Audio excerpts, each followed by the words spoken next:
Efter 3 år som næstformand blev Uffe Rostrup sidste lørdag valgt som ny formand i Frie Skolers Lærerforening. Frie Skolers Mikkel Hvid satte sig ned og tog en snak med Uffe Rostrup om, hvad han vil fokusere på i sit første år som formand. De ting, som rammer folkeskolen og alle de andre ting, det er det samme, som også rammer os. Og derfor så har vi haft en tendens til, synes jeg, i foreningen at reagere på de ting, der kommer udefra, i stedet for at kunne agere i dem. Og jeg synes, det bliver vigtigere og vigtigere at kunne være lidt på forkant og kunne deltage i debatten og sige, jamen den vej skal vi ikke, vi skal den vej.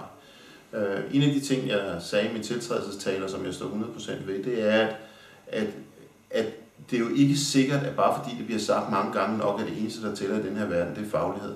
Så er det jo ikke sikkert, at det faktisk er vigtigt. Hvad er det, der skal adskille vores unge fra de andres unge, hvis vi kan præcis det samme alle sammen? Det har jo altid været de frie skolers kendetegn, at vi har kunnet noget andet. Vi har kunnet gøre noget andet. Og det er det andet, jeg godt kunne tænke mig at sige, jamen for ikke at presse os alle sammen ned gennem den samme trakt, så synes jeg rent faktisk, det der kunne være spændende, det var at sige, lad os nu holde fast i, at vi er et alternativ til folkeskolen. Vi skal kunne noget andet, for ellers er der ingen grund til at lave en friskole.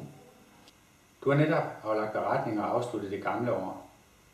Men hvilke udfordringer ser du i den kommende tid? Jamen det ene, det bliver lønprojektet til foråret.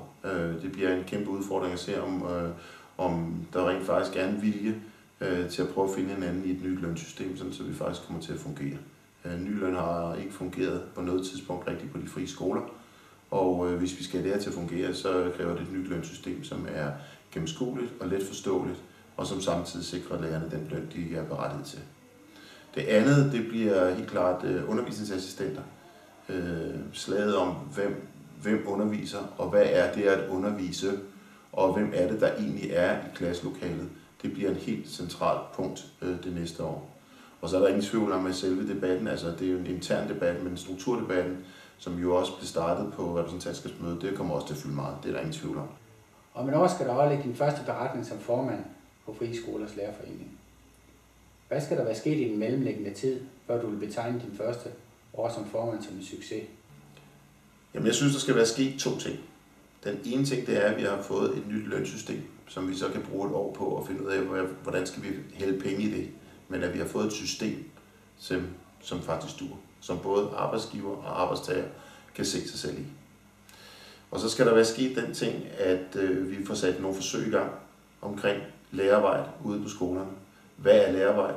Hvad er undervisning? Hvem underviser? Og det er selvfølgelig lærer, der gør det, men hvordan foregår det ude på skolerne? Og det synes jeg faktisk, vi skal have gjort. Sådan så vi alle sammen bliver klogere i forbindelse med, at vi forhåbentlig kan lave en inddæmning af alt, hvad der hedder lærerarbejde til overenskomsten i 13. Altid. Jamen, så er det spændende at se, om det er sådan, det går. Det kan man aldrig vide. Nej, tak for det.